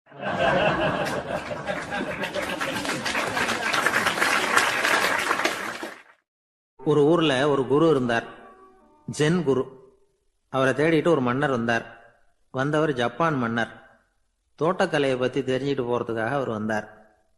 எப்படி தோட்டம் அமைக்கிறது அப்படிங்கிறத பற்றி அந்த குரு விவரமாக சொல்லி கொடுத்தாரு. ஒரு நாள் 2 நாள் இல்லை, 3 வருஷம் கற்றுக் கொடுத்தார். அதுக்கப்புறம் சொன்னார், நான் கற்றுக் கொடுத்துட்டேன், இனிமேல் நீங்கள் போகலாம், போய் தோட்டம் அமைக்கலாம். அதுதான் உங்களுக்கு பரீட்சை. தோட்டம் அமைச்ச பிறகு சொல்லி அனுப்புங்க, நான் பார்க்குறேன். நீங்கள் இங்கே என்னவெல்லாம் கற்றுக்கிட்டீங்களோ அதையெல்லாம் அங்கே செயல்முறையில் செஞ்சு காட்டுங்க அப்படின்னு சொல்லி அனுப்பி வச்சார். மன்னர் போனார். அரண்மனைக்கு பக்கத்திலேயே ஒரு பெரிய தோட்டத்தை உண்டு பண்ணினார். அழகான மரங்களையும் செடிகளையும் உருவாக்கினார். கிட்டத்தட்ட 1000 தோட்டக்காரர்களை பயன்படுத்தி 3 வருஷங்கள் முயற்சி பண்ணி அந்த அழகான தோட்டத்தை உருவாக்கினார். குருகிட்ட இருந்து செய்தி வந்தது, நாளைக்கு தோட்டத்தை பார்க்குறேன் அப்படின்னு. மன்னர் உடனே சுறுசுறுப்பாயிட்டார். முதல் நாளே தோட்டத்தை சுத்தப்படுத்தினார். ராத்திரி பூரா யாரும் தூங்கலை. எல்லாருக்கும் தோட்டத்தை ஒழுங்குபடுத்துகிற வேலை. அது அந்தந்த இடத்துல ஒழுங்காக இருக்குதா அப்படின்னு சரி பார்த்தாங்க. ஒரு தவறும் இல்லாத வகையில் அதை ஒழுங்குபடுத்தினாங்க. மறுநாள் குரு வந்தார், தோட்டத்தை பார்த்தார். அவருக்கு கோபம் வந்துட்டுது. மன்னருக்கு ஆச்சரியம், எப்பவும் சிரிச்சுக்கிட்டே இருக்கிறவர் இப்போ எப்படி இருக்கிறாரே அப்படின்னு. மெதுவாக குருக்கிட்ட போய், எல்லாம் சரியாக தானே இருக்குது அப்படின்னார். எல்லாம் சரிதான், ஆனாலும் எங்கே அந்த பொன்னிற காற்று அப்படின்னார். உதிர்ந்த இலைகள், பொன் மஞ்சள் நிற இலைகள் காற்றில் அப்படி புரண்டு ஓடுவதை நான் பார்க்க முடியவில்லையே அப்படின்னாராம். அது இல்லாமல் இந்த தோட்டம் உயிரோட்டம் உள்ளதாக இருக்காது, இதில் பாடல் இல்லை, ஆடல் இல்லை, அதெல்லாம் இல்லாமல் இந்த தோட்டம் ரொம்பவும் செயற்கையாக தெரியுதேன்னாராம். மன்னர் இப்போதான் யோசனை பண்ணார். கீழே கிடந்த காஞ்சி போன இலைகள் மட்டும் இல்லை, மரத்தில் இருந்த காஞ்சி போன இலைகளையும் அப்புறப்படுத்தி சுத்தமாக வச்சிருக்கிறார். இறப்பும் வாழ்க்கையினுடைய ஒரு பகுதி தான். மரணம்ங்கிறது வாழ்க்கைக்கு எதிரானது அல்ல, அதை நிரப்பும் ஒரு பகுதி தான் அது. மரணம் இல்லையில் வாழ்க்கையே இல்லை அப்படிங்கிறது பெரியவங்க கருத்து. இப்போ அந்த தோட்டம் அழகாக தான் இருக்குது, இருந்தாலும் அது ஒரு ஓவியம் மாதிரி உயிர் இல்லாமல் இருக்கு. குரு ஒரு வாளியை கையில் எடுத்துக்கிட்டார். தோட்டத்தை விட்டு வெளியில் போனார். ஏற்கனவே வீசி எறிந்த அந்த சருகுகளை எல்லாம் அள்ளி கொண்டுகிட்டு வந்தார். உள்ள எல்லா இடங்கள்லையும் அதை வீசினார். உடனே காற்று அந்த காய்ந்த சருகுகளையும் பழுத்த இலைகளையும் அசைக்க ஆரம்பிச்சுட்டுது. இப்போ அங்கே சலசல சத்தம், சங்கீதம், இலைகளின் நடனம். ஓவியம் மாதிரி இருந்த அந்த தோட்டத்துக்கு இப்போ உயிர் வந்துட்டுது. இதுதான் அந்த பொன்னான காற்று அப்படின்னாராம் குரு. மன்னருக்கு புரிஞ்சுது. மிகப்பெரிய ஜென் கேள்வி ஒன்று உண்டு. உம்மான் அப்படிங்கிற ஒரு பெரிய குருவை பார்த்து துறவி ஒருத்தர் கேட்டாராம், இலைகள் எல்லாம் கீழே விழுந்து மரங்கள் மொட்டையாக இருக்கும் பொழுது என்ன நடக்கும்? இதுதான் கேள்வி. இதுக்கு உம்மான் சொன்ன பதில் பொன்னான காற்று, தி கோல்டன் விண்ட் அப்படின்னாராம். இதுக்கு என்ன விளக்கம்னா, உன்னுடைய எண்ணங்கள் எல்லாம் உன்னுடைய மனசிலிருந்து கீழே விழுந்து உனது உள்ளுணர்வானது மொட்டையாக நிற்கும் நிலைதான் அது. உனது வேர்களின் அருகில் காற்று வீசுகிறது. எல்லா எண்ணங்களும் உன்னிலிருந்து வெகு தூரத்துக்கு புரண்டு கொண்டே சென்று விடுகிறது. நீ அவற்றை கடந்து விட்டால் நீ அவைகளுக்கெல்லாம் மேலெழுந்து கீழே பார்ப்பவனைப் போல நிற்க ஆரம்பித்து விடுவாய். அதுதான் தியானம் என்பது அப்படின்னு சொல்றாங்க. தியானம்ங்கிறது எண்ணத்துக்கு எதிரானதில்லை. தியானம்ங்கிறது எண்ணங்களை கடந்து செல்வது தான். அதுக்கப்புறம் நாம பொன்னிற காற்றுல ஆட ஆரம்பிச்சிருவோம். இதுதான் பெரியவர்கள் சொல்றது. என்கிட்ட ஒருத்தர் தோட்டம் அமைக்கணும்னு யோசனை கேட்டு வந்தார். எல்லாம் சொல்லி கொடுத்தேன். செடிகள்லாம் செழிப்பாக வளரணும்னா வேர் காயாமல் பார்த்துக்குங்க, தினமும் தண்ணி விடுங்க அப்படின்னு சொல்லி அனுப்பி வச்சேன். ஒரு மாதம் கழிச்சு அவர் தோட்டத்தை பார்க்கறதுக்காக போனேன். போய் பார்த்தா எல்லா செடியும் வாடி கிடக்குது. என்னங்க இப்படி பண்ணிவிட்டீங்கன்னு. நீங்கள் சொன்னபடி தான் செஞ்சேன்னார். என்ன செஞ்சீங்கன்னு கேட்டேன். வேறு காயாமல் பார்த்துக்க சொன்னீங்க, தினமும் ஒரு தடவை எல்லா செடியையும் ஒவ்வொன்றா பிடுங்கி பார்த்து வேறு காயாமல் இருக்கா அப்படின்னு பார்த்துட்டு அதுக்கப்புறம் தண்ணி பாய்ச்சினேன், அவ்வளவுதான் அப்படின்னார். கடற்கரை ஓரமாக ஒரு பெரியவர் கையால் மணலை கீறிக்கிட்டே உட்காந்துருக்கிறார். என்னத்தையும் தேடிட்டு இருக்கிறது மாதிரி தெரிஞ்சுது. மெதுவாக கிட்டத்தில் போய் என்னத்தை தேடிட்டு இருக்கிறீங்க அப்படின்னு கேட்டோம். அவர் சாவகாசமாக நிமிந்து பார்த்து நிம்மதியை தேடிட்டு இருக்கிறேன்னார். நாங்கள் ஒரு மாதிரி ஆகிட்டோம். இருந்தாலும் சமாளிச்சுக்கிட்டு, சார் மணலில் கிழிஞ்சல் தான் கிடைக்கும், நிம்மதி கிடைக்காது அப்படின்னோம்.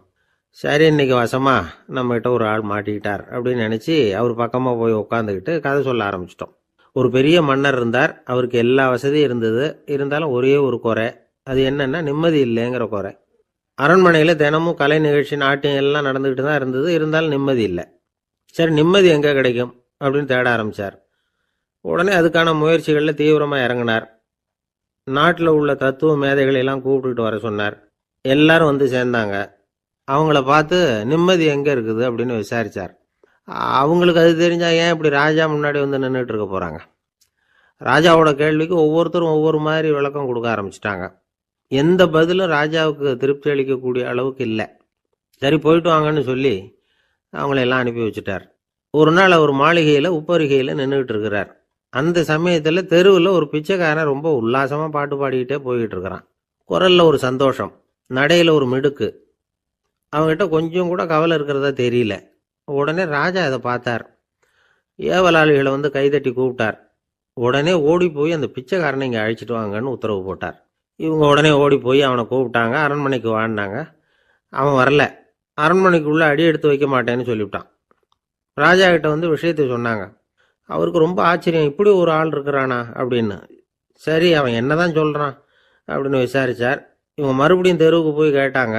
என்னை பார்க்கணும்னா ராஜா விருப்பப்பட்டார்னா அவரை வேணும்னா இங்கே வர சொல்லுங்க அப்படின்னு சொல்லிவிட்டான்.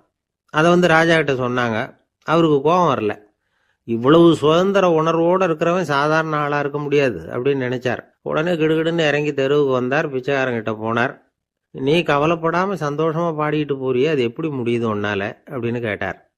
ஏன் அப்படி கேட்குறீங்கன்னு அவன், அதுக்கு இல்லை, எனக்கு அரண்மனையில் எவ்வளவோ சுகபோகங்கள்லாம் இருக்குது, இருந்தாலும் நிம்மதி இல்லை. இது ஏன்னு எனக்கு தெரியல. இந்த தேசத்தில் உள்ள அறிஞர்களை எல்லாம் கூப்பிட்டு கேட்டு பார்த்துட்டேன், அவங்களுக்கும் தெரியல. உன்னை கேட்டால் தெரியும்னு நினச்சேன், அதனால தான் சந்திக்கிறதுக்கு ஆசைப்பட்டேன். ஆனால் நீ வரமாட்டேன்னு விட்டியே அப்படின்னார். பிச்சைக்காரன் கடகடன்னு சிரிக்க ஆரம்பிச்சிட்டான். மகிழ்ச்சிக்கும் உங்களுக்கும் தடையா இருக்கிறது இந்த மாளிகை தான். இதை விட்டுட்டு வெளியில வந்துட்டா நிம்மதி தேடிட்டு வந்துடும்னா. நான் அரசன், எனக்குன்னு கடமைகள் இருக்கு, அதையெல்லாம் விட்டுட்டு எப்படி வர முடியும்னார் ராஜா. ரெண்டும் ஒரே நேரத்தில் கிடைக்கணுங்கிறது முடியாத காரியம். உங்க சுகபோகத்துக்கு விலையாதான் உங்க நிம்மதியை கொடுத்துக்கிட்டு இருக்கிறீங்க. என்ன பாருங்க, என்கிட்ட எதுவும் இல்லை, அதனால எதுவும் போயிடுமோங்கிற பயமும் இல்லை, நிம்மதியா இருக்கிறேன் அப்படின்னா அவன். ராஜா உடனே சந்தோஷப்பட்டு தன்னுடைய மேலங்கியை எடுத்து அவனுக்கு பரிசா கொடுத்தாரான். அவன் சிரிச்சுக்கிட்டே அதை வாங்க மாட்டேன்னு விட்டானான். இதை நீங்க எனக்கு கொடுக்கறதுனால எந்த பயனும் இல்லை, அதே நேரத்தில் அதை வாங்கிக்கிட்டேன்னா அடுத்த வினாடியிலிருந்து அதை எப்படி காப்பாத்துறதுங்கிற கவலை எனக்கு சேர்ந்துடும். அப்புறம் தூக்கம் வராது, நிம்மதி போயிடும் அப்படின்னானா. சொல்லிவிட்டு அவன் பாட்டுக்கு சந்தோஷமா பாடிக்கிட்டே போயிட்டான். நிம்மதி எங்க இருக்குங்கிறதையும் ராஜா தெரிஞ்சுக்கிட்டார். அந்த இடத்துக்கு தன்னால போக முடியாதுங்கிறதையும் அவர் புரிஞ்சுக்கிட்டார். இப்படி இந்த கதையை அந்த கடற்கரையில் மணலை கீறிக்கிட்டே உட்காந்துருந்தார அந்த பெரியவர்கிட்ட சொல்லி முடித்தோம். அவர் முகத்தில் ஒரு தெளிவு தெரிஞ்சுது. எங்களை நிமிர்ந்து பார்த்தார். ரொம்ப நன்றிங்க, இப்போ எனக்கு தெரிஞ்சு போச்சு, நிம்மதி வேணும்னா அதுக்கு என்ன பண்ணணும்னு இப்போ நல்லா புரிஞ்சுக்கிட்டேன் அப்படின்னார். என்ன புரிஞ்சுக்கிட்டீங்கன்னு கேட்டோம். இனிமே இந்த பக்கம் வந்தால் உங்கள் கண்ணில் படாத இடமா பார்த்து உட்காரணும்னு புரிஞ்சுக்கிட்டேன் அப்படின்னார்.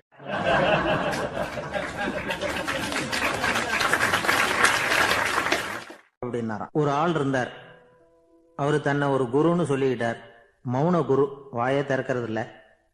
அவருக்கு 2 சீடர்கள் உண்டு. இவங்க தான் வர்றவங்க கிட்ட பேசுவாங்க, விளக்கம் கொடுப்பாங்க. ஒரு நாள் இந்த சீடர்கள் 2 பேரும் எங்கேயோ வெளியில போயிட்டாங்க. அந்த நேரம் பார்த்து ஒருத்தர் அங்க வந்தார். குரு கிட்ட போனார். குருவே, புத்தர்னா என்ன அப்படின்னு கேட்டார். குருவுக்கு ஒன்றும் புரியல. அவர் உண்மையான குருவா இருந்தாவில் புரியும். திருன்னு முழிக்க ஆரம்பிச்சார். இந்த நேரம் பார்த்து இந்த சீடர்களும் எங்கேயோ போயிட்டாங்களே, என்ன பண்றது, உதவிக்கு யாராவது கிடைக்க மாட்டாங்களா அப்படின்னு அப்படியே சுற்றுமுற்றும் பார்த்தார். வந்தவர் இதை கவனிச்சார். ஏதோ புரிஞ்சுக்கிட்டவர் மாதிரி அடுத்த கேள்வியை கேட்டார். தர்மம்னா என்ன சுவாமி அப்படின்னார். குருவுக்கு ரொம்ப சங்கடமா போச்சு. நம்ம நிலைமை இப்படி ஆயிட்டுதே, இக்கட்டில் விட்டுட்டு போயிட்டாங்களே, எங்கேயோ இப்படி மாட்டிக்கிட்டோமே அப்படின்னு சொல்லி விட்டத்தை பார்த்தாராம். அப்புறம் குனிஞ்சு தரையை பார்த்தார். அப்படியே உட்காந்துட்டார். வந்தவர் உடனே அடுத்த கேள்விக்கு போயிட்டாராம். தியானம்னா என்ன சுவாமின்னாராம். பாவம் என்ன பண்ணுவார் அந்த குரு, பேசாம கண்ணை கெட்டியா மூடிக்கிட்டார். இது ஏதடா வம்பா போச்சுன்னு. இவர் இப்படி பண்ணா கூட வந்தவர் சளைக்கல. இன்னொரு கேள்வியும் கேட்டார். ஆசீர்வாதம்னா என்னன்னாராம். இவர் பார்த்தார். இப்படியே போனா இவர் கேள்வி கேட்கறத நிறுத்த மாட்டார்னு நினைச்சுக்கிட்டு எனக்கு ஒண்ணுமே தெரியாதுங்கிற பாவனையில 2 கையையும் விரிச்சு காட்டினாராம். வந்தவர் முகத்துல மகிழ்ச்சி, மன நிறைவு, ஏதோ எல்லாம் புரிஞ்சுக்கிட்ட ஒரு மாதிரி அங்கிருந்து புறப்பட்டு போனார். வழியில அந்த குருவோட சீடர்கள் 2 பேரையும் சந்திச்சார். உங்க குருவை நாங்க பார்த்துட்டு வரோம் அப்படின்னாராம். இவரு என்ன நடந்ததுன்னு கேட்டிருக்காங்க அவங்க. இவர் விவரமா சொன்னாராம். உங்க குரு தெரியுமா, எப்பேற்பட்ட ஞானி தெரியுமா, புத்தர்னா என்னன்னு கேட்டேன். அதுக்கு அவர் அப்படியும் இப்படியும் பார்த்தார். அதுக்கு என்ன அர்த்தம் தெரியுமா, மக்கள் புத்தரை அங்கேயும் இங்கேயும் தேடுறாங்க, உண்மையில அவர் அங்கேயும் இங்கேயும் தேடி கண்டுபிடிக்க முடியாது அப்படிங்கிறத அவர் செய்கை மூலமா உணர்த்தினார். அதுக்கப்புறம் தர்மம்னா என்னன்னு கேட்டேன். ஒரு மேலையும் கீழையும் பார்த்து தர்மம் சமமானது, அதுல உயர்வு தாழ்வு இல்லை அப்படிங்கிறத உணர்த்தினார். அதுக்கப்புறம் தியானம்னா என்னன்னு கேட்டேன். கண்ணை மூடிக்கிட்டார். கண்ணை மூடி காணும் அற்புதம் அதுங்கிறத புரிஞ்சுக்கிட்டேன். கடைசியா ஆசீர்வதிக்கப்படுறது பத்தி கேட்டேன். கைகளை நீட்டி உதவுறது தான் அது அப்படிங்கிறத 2 கையையும் விரிச்சு உணர்த்தினார். எவ்வளவு பெரிய மகான் அவரு அப்படின்னு சொல்லிவிட்டு அவர் பாட்டுக்கு போயிட்டார். சீடர்கள் அதுக்கப்புறம் மெதுவா குரு கிட்ட வந்து சேர்ந்தாங்களாம். அவங்கள பார்த்ததும் குருவுக்கு கோபம் வந்துட்டுது. அடே பாவிகளா, எங்கடா போய் தொலைஞ்சிங்க, நான் ஒரு ஆளுகிட்ட மாட்டிக்கிட்டு என்ன பாடுபட்டிருக்கேன் தெரியுமா அப்படின்னாராம். இது மாதிரி தான் சாதாரண மனிதர்களின் புற வேடங்கள்ல மயங்கி போயிடுறோம். அவங்க பேச்சு, செய்கை, பார்வை இதுல எல்லாம் ஏதோ பெரிய தத்துவம் இருக்கிறதாக நினைச்சுக்கிறோம். உண்மையிலேயே அந்த தத்துவங்கள் யாருக்கு சொந்தம்? அவங்களுக்கு இல்லை, நமக்கு தான் சொந்தம். நாம தானே அதை கற்பிச்சுக்கிட்டோம். நம்மை நாம அடையாளம் கண்டுக்கிறது இல்லை, நாம யாருங்கிறது நமக்கு புரியறது இல்லை. அதுதான் இன்னைக்கு நடக்கிறது. அதனாலதான் அடுத்தவங்களை தேடி ஓடிட்டு இருக்கிறோம். சில வீடுகளில் கூட இது மாதிரி சைகைகள் உண்டு. சில குடும்ப தலைவர்கள் தினமும் காலையில கண்ணை கெட்டியா மூடிக்கிட்டு கை 2ஐயும் சுத்தமா விரிச்சு வச்சுட்டு உட்காந்து தியானம் பண்றது வழக்கம். எதுக்காக அப்படி பண்றீங்கன்னு ஒருத்தரை பார்த்து கேட்டேன். இந்த மாசம் வாங்கின சம்பளம் பூரா தீர்ந்து போச்சு, இனிமே என் கையில சுத்தமா ஒண்ணும் இல்லை, புதுசா எதுவும் செலவு வச்சுடாத அப்படிங்கறத அப்படி உள்ளங்கை 2ஐயும் விரிச்சு காட்டி அவங்களுக்கு உணர்த்தினேன், அவ்வளவுதான் அப்படின்னா. ஒரு ஊர்ல ஒரு மன்னர் இருந்தார். அழகான அரண்மனையில அவர் இருந்தார். அந்த அரண்மனையை விட அழகா ஒரு மாளிகையை அந்த ஊர்லயே வேற ஒருத்தன் கட்டியிருந்தான். அப்படி கட்டி முடிச்சதுல அவனுக்கு ரொம்ப பெருமை. எத்தனையோ செல்வந்தர்கள்லாம் வந்து பார்த்துட்டு, இந்த மாளிகையை விலைக்கு கொடுத்துடுறியா, எவ்வளவு விலை சொன்னாலும் சரி நாங்க வாங்கிக்கிறதுக்கு தயாரா இருக்கோம் அப்படின்னு சொல்லி கேட்டு பார்த்துட்டாங்க. நான் இதை விற்கிறதுக்கு தயாரா இல்லை அப்படின்னு சொல்லிவிட்டான். அவ்வளவு சிறப்பா கலை அம்சத்தோடு அதை கட்டி முடிச்சிருக்கிறான். அதுவே ஒரு பெரிய அரண்மனை மாதிரி இருந்ததுன்னா பாத்துங்களேன். சுற்றிலும் அழகான பூந்தோட்டம். ஒரு நாள் அவன் எங்கேயோ வெளியூர் போயிட்டு திரும்பி வந்துகிட்டு இருக்கிறான். அப்போ அந்த மாளிகை தீப்பெட்டி எரிஞ்சுக்கிட்டு இருக்கு. பதறி போட்டான். விலைக்கு கேட்டவங்க யாராவது இதை செஞ்சிருக்கணும், இல்லைன்னா மன்னரே செய்த சதியோ என்னவோ, இப்படிலாம் அவனுக்கு சந்தேகம். ஒரு மூலையில உட்காந்து அழ ஆரம்பிச்சுட்டான். அந்த சமயத்துல அவனுடைய மகன் அங்க ஓடி வந்தான். அப்பா அழாதீங்க, இதை நான் நேற்று ராத்திரியே நம்ம ஊர் மன்னருக்கு வித்துட்டேன். இதை கட்டி முடிக்க நமக்கு எவ்வளவு செலவாச்சோ அதை போல 3 மடங்கு விலைக்கு வித்துட்டேன், கவலைப்படாதீங்க, இதை விட அழகான மாளிகையை நாம புதுசா கட்டிக்கலாம்னா. இதை கேட்டதும் அழுதுகிட்டு இருந்தவன் அழுகையை நிறுத்தினான், சிரிக்க ஆரம்பிச்சுட்டான். இதே இடத்த நான் வந்து மன்னர்கிட்ட இருந்து விலைக்கு வாங்குவேன், இதை விட அழகான மாளிகையை கட்டுவேன் அப்படின்னு சுத்தி நின்ன எல்லார்கிட்டையும் சொல்லிக்கிட்டு இருந்தான். இந்த சமயத்துல அவனோட இளைய மகன் ஓடி வந்தான். அப்பா, அண்ணன் சொன்னதெல்லாம் சரிதான், மன்னர்கிட்ட விலை பேசினதெல்லாம் உண்மைதான், ஆனா வித்தது பேச்சு அளவுல தான். இனிமேதான் பத்திரம் வாங்கணும், எழுதணும், நீங்க கையெழுத்து போடணும், பதிவு பண்ணணும், மன்னர்கிட்ட பணம் வாங்கணும், அதுக்காகத்தான் உங்களை எதிர்பார்த்துக்கிட்டு இருந்தோம், அதுக்குள்ள இப்படி ஆயிட்டுதுன்னா. இப்ப சிரிச்சுக்கிட்டு இருந்தவன் சிரிப்பை நிறுத்தினான். மறுபடியும் குழந்தை மாதிரி அழ ஆரம்பிச்சுட்டான். இது ஒரு சம்பவம். இதுல இருந்து என்ன தெரியுது? அந்த அழகான மாளிகை தன்னுடையது அப்படின்னு நினைக்கும் பொழுது அவனுக்கு அழுகை வந்தது. அது தன்னுடையது இல்லை அப்படின்னு நினைக்கிற போது சிரிப்பு வந்தது. மறுபடியும் அது தன்னுடையது தான் அப்படிங்கிற உணர்வு வரும்பொழுது அழுகை. எது எதிலிருந்து நீ நீங்கி இருக்கிறாயோ அது அதிலிருந்து உனக்கு துன்பம் இல்லை அப்படிங்கிறார் திருவள்ளுவர். இந்த உடம்பு என்னுடையதில்லை அப்படிங்கிற உணர்வு வந்துட்டா அது ஒரு பெரிய நிலை. அந்த நிலை வரணும். எல்லாத்தையும் பயன்படுத்திக்கலாம், ஆனா பற்றுல விழுந்துடக்கூடாது. உலகத்தில் இருங்கள், ஆனால் உலகத்தவராக இருக்காதீர்கள். உலகிற்குள் இருங்கள், உலகம் உங்களுக்குள் வந்துவிட அனுமதிக்காதீர்கள். விலகி இருங்கள், விழித்திருங்கள், மௌனமாய் பார்த்திருங்கள் அப்படிங்கிறது சான்றோர் கருத்து. செய்ய வேண்டிய கடமையிலிருந்து விலகி இருக்கிறவர்கள் நம்ம கிட்ட நிறைய பேர் உண்டு. அப்படிப்பட்ட ஒருத்தர் டாக்டர் கிட்ட போனார்.